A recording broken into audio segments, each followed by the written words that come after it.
એક અરજદાર પાસેથી સોલાર પેનલની મંજૂરી મેળવવા મામલે ક્લાસ 1 ઓફિસર AB ચૌધરીએ મોટી રકમની લાંચની માંગણી કરી હતી.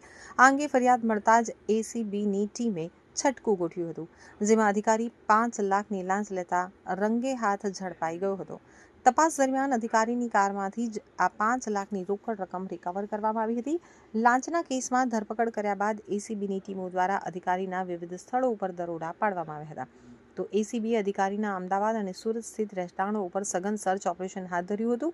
આ તપાસ દરમિયાન તેમના ઘરમાંથી મોટી માત્રામાં બિનહિસાબી રોકડ અને કિંમતી સોના ચાંદીના દાગીના મળી આવ્યા હતા, જે અંગે ACBએ વધુ તપાસ તેજ કરી છે.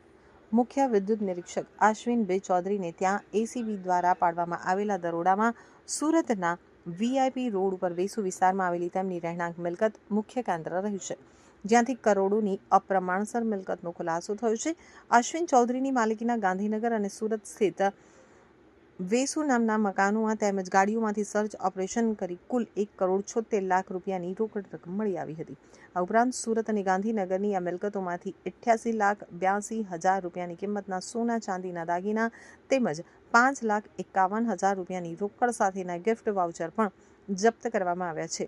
સુરતની આ પોશ ગણાતી શિલ્પ રેસિડેન્સીની તપાસ સહિત ACBએ અધિકારી પાસેથી કુલ 2,64 લાખ રૂપિયાની અધધા મત્તા કબજે કરી કાયદેસરની કાર્યવાહી હાથ ધરી છે.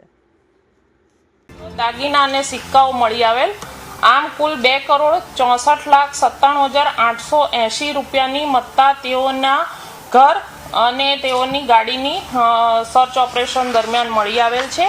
આ અંગેની જે તપાસ છે, FIR છે, તે PN ખોખરાએ સરકાર પક્ષે ફરિયાદી બનીને નોંધાવેલ છે.